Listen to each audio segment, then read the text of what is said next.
કુટીરોમાંથી બહાર આવ્યા અને જોયું કે આ તપસ્વીનું શરીર થીજી ગયું છે.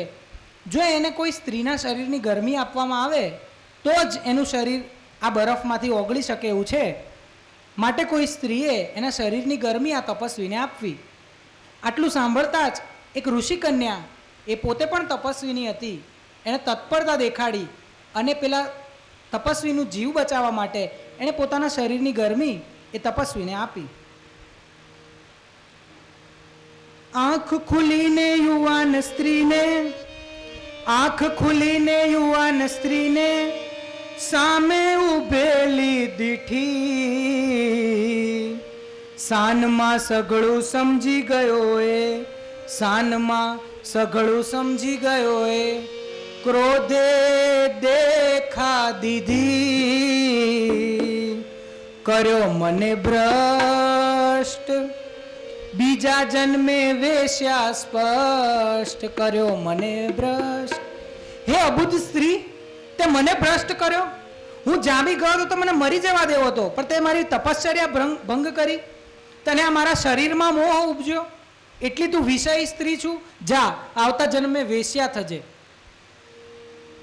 ઋષિ કન્યા પણ ગાંજી જાય એવી નહોતી, એ પણ તપસ્વીની હતી. તેનું આશય માત્ર એ તપસ્વીનો જીવ બચાવવાનો હતો, માટે તેણે પણ તપસ્વીને શ્રાપ આપ્યો. શાપાશાપી થઈ બંનેમાં, શાપાશાપી થઈ બંનેમાં, શરીર બંને ના પડ્યા. શાપ પ્રતાપે બંને જણાએ, એ શાપ પ્રતાપે બંને જણાએ અહીંયા ભેગા મળ્યા. અક્કલ કરે ન કામ, નિમિત્ત ખેંચી લાવે આમ. અક્કલ કરે ન કામ. પુનિત મહારાજ કહે છે, અક્કલ કામ ન આવે, નિમિત્ત ખેંચી લાવે. આ નિમિત્ત હતું એ પૂર્વજન્મનો શાપ. એટલે જ પેલી ઋષિકન્યા એ વેશ્યા બની અને ઋષિકન્યાના શાપના પ્રતાપે ઋષિકન્યાએ તપસ્વીને એવો શાપ આપ્યો કે જા, તે મને વેશ્યા થવાનો શાપ આપ્યો છે ને, હું આવતા જન્મે વેશ્યા થઈશ તો મારા રૂપમાં તું પાગલ થઈ જઈશ, તારું બધું જ્ઞાન ભૂલીને મારી પાછળ પાછળ દોડીશ.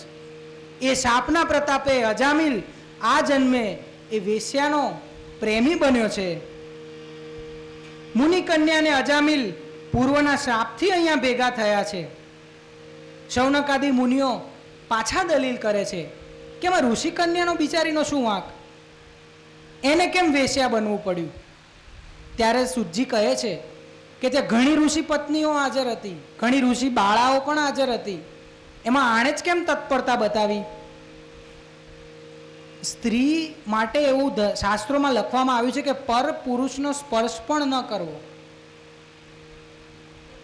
અનસુયા દેવીએ પણ દેવો સાક્ષાત એના દ્વારે પધાર્યા ને તો પણ એમને બાળકો બનાવ્યા, ત્યારબાદ એમને ભિક્ષા આપી. એ કિસ્સો આપણામાં જાણીતો જ છે. અને આણે એ તપસ્વીને પોતાના શરીરની ગરમી આપવા માટે તત્પરતા બતાવી, માટે એને વેશ્યા બનવું પડ્યું. માટે પૂર્વમાં કરેલું કંઈ પણ આપણને છોડતું નથી. નહીં છોડે ઉપરની કોરટ રામની. સાચી ખોટી કોઈ દલીલ સાંભળવામાં નહીં આવે. એ કોરટનો ચુકાદો આપનારો છે ને એ તીરછી નજરનો છે, એ બધું જોઈ લે છે. માટે જ આ જન્મમાં અજામિલ અને વેશ્યા એ બંને બન્યા છે. અને અજામિલ એ કામમાં એવો અંધ બન્યો છે. પુનિત મહારાજે આની પાછળ વર્ણાનુપ્રાસમાં એક સુંદર કાવ્ય લખ્યું છે. કાકાએ કાકીને કચુંબર વાળું આપણે બહુ સાંભળ્યું, ચંદુ કે ચાચાને ચંદુ કી ચાચી પણ સાંભળ્યું, પણ આટલું મોટું વર્ણાનુપ્રાસમાં કોઈ કાવ્ય આજ સુધી કોઈ કવિએ ગુજરાતી ભાષામાં નહીં લખ્યું. એવું પુનિત મહારાજે લખ્યું છે. કામિનીના કૂડ કપટે કઈ કપાયા કારમાં, કોટી કટુતા કષ્ટથી કમ ભાગી કારાગારમાં. કોયલ કહે જેને કામી જનો, કિંતુ એ કર્કશ કાગડી. કામમય કેવળ કલેવર, કૂપી કહો ને કાચની. કામિનીની કુટિલ કીકી, કઈ કલેજા કોરતી. કાતિલ કટારી કાળની, કાળી કહો ને કોપતી. કટુતા, કઠિનતા, ક્રૂરતા, ક્રૂર કામિનીના બીજા કર્મ શું? કંદર્પ કંચન કામિનીને કેન્દ્ર કહો કંકાસનું. કંદર્પ કંચન કામિનીને કેન્દ્ર કહો કંકાસનું. જર જમીનને જોરું 3 કજિયાના છોરું. પાપ પ્રવૃત્તિ અજામિલની તીવ્ર બની છે. વૃદ્ધાવસ્થાએ દેખા દીધી છે. વાળ ધોળા થયા છે. ઘડપણ આવ્યું છે. અજામિલને ત્યાં એક એક એક એક કરીને 9 સંતાનોએ જન્મ લીધો છે. આજે વૃદ્ધાવસ્થા આવી, વાળ ધોળા થયા, તોય હજી પેલી વેશ્યા 10મી વખત ગર્ભવતી બની છે.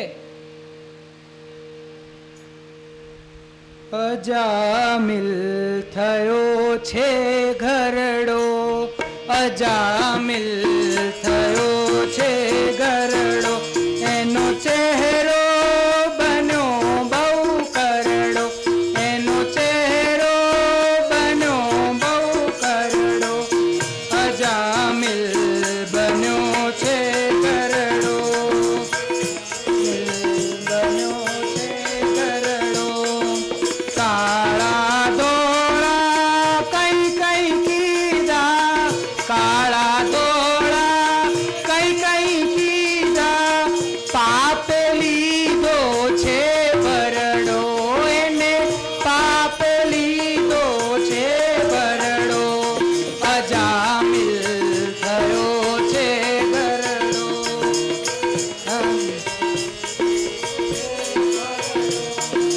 હિંમત નહીં ઊંચું જોવાની, ક્યાંથી હોય?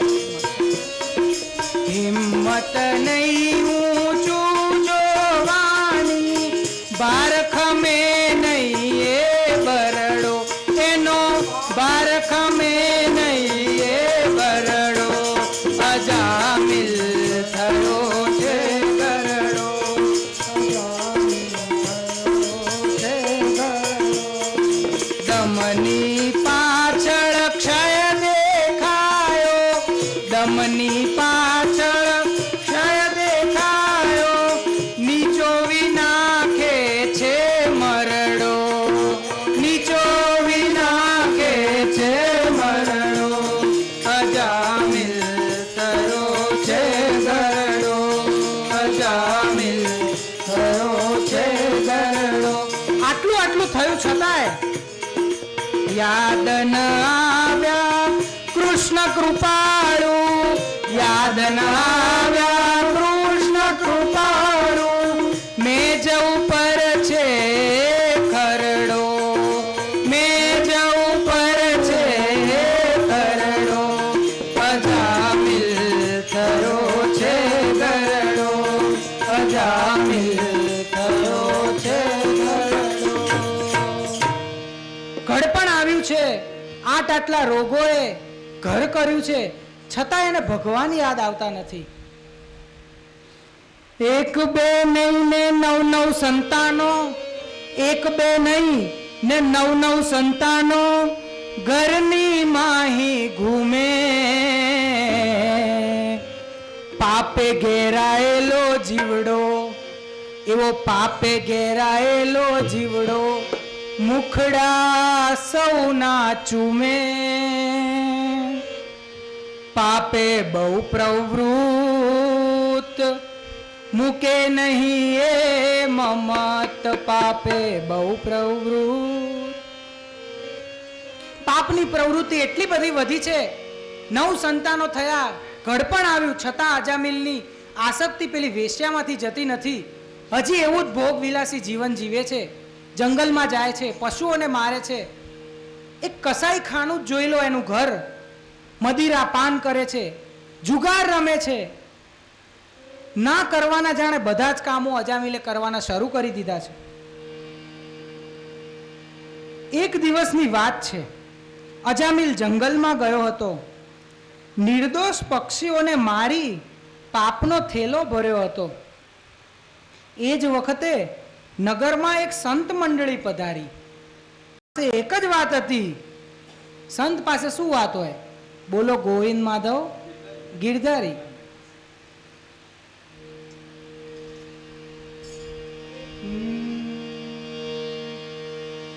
બોલો ગોવિંદ ગોવિંદ માધવ ગિરધારી બોલો ગોવિંદ માધવ ગિરધારી ફરી નહીં આવે આવી વારી ફરી નહીં આવે આવી વારી બોલો ગોવિંદ માધવ ગિરધારી બોલો ગોવિંદ માધવ ગિરધારી તન ધનના ચક્કરમાં પડતા તન ધનના ચક્કરમાં પડતા છૂટવાની નહીં રે બારી રે વાલા છૂટવાની નહીં રે બારી બોલો ગોવિંદ માધવ ગિરધારી બોલો ગોવિંદ માધવ ગિરધારી દ્રશ્ય પદાર્થો નાશ થવાના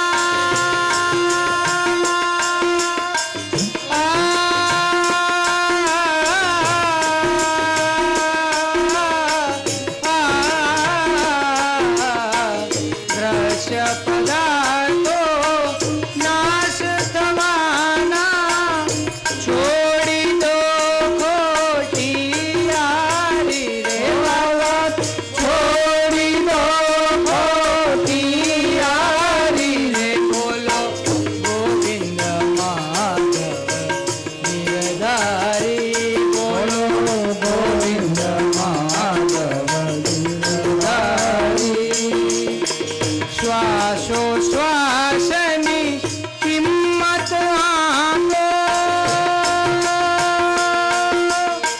શ્વાસો શ્વાસની કિંમત આંકો કરો પ્રથમથી તૈયારી રે વાલા કરો પ્રથમથી તૈયારી બોલો ગોવિંદ માધવ ગિરધારી બોલો ગોવિંદ માધવ ગિરધારી પુનિત પ્રભુને ચરણ બેસી પુનિત પ્રભુને ચરણ બેસી જન્મ મરણ લો સુધારી રે વાલા જન્મ મરણ લો સુધારી બોલો ગોવિંદ માધવ ગિરધારી બોલો ગોવિંદ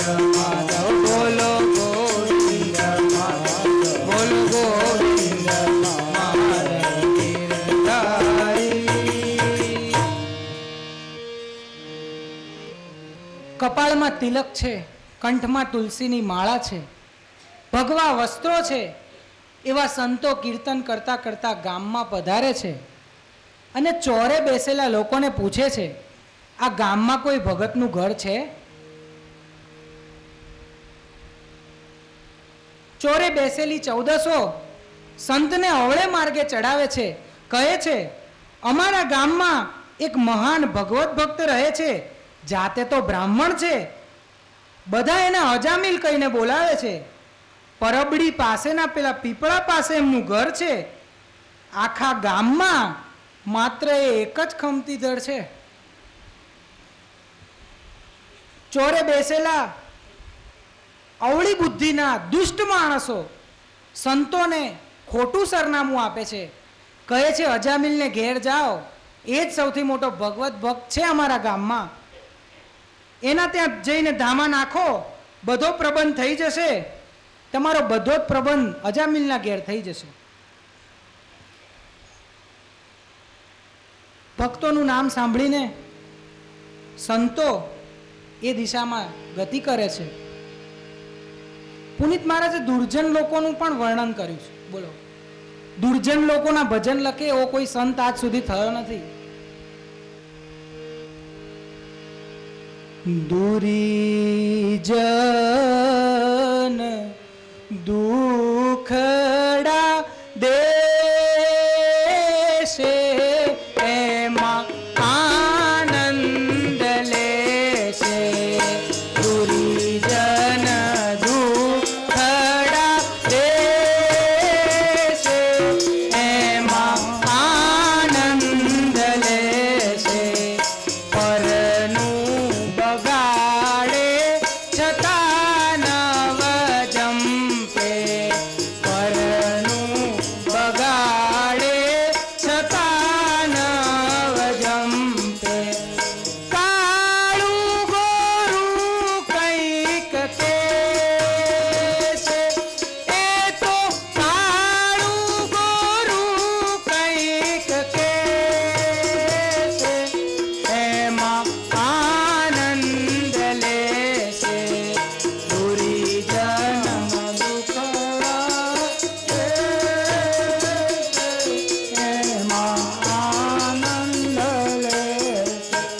આ દુર્જનો કેવા છે પુનિત મહારાજ વર્ણન કરે છે સુંદર કાપે દામચિયાને સુંદર કાપે દામચિયાને તોય એ ભૂખ્યો જ રહેશે તોય ભૂખ્યો જ રહેશે એમાં આનંદ લેશે ઉંદર દામચિયાને કાપે છે તો એનું પેટ ભરાતું નથી ભૂખ્યો જ રહે છે તો એ કાપે છે કેમ એમાં એને આનંદ આવે છે બસ આનંદ લેવા બીજાને દુખી કરવા એ જ દુર્જનોનો સ્વભાવ છે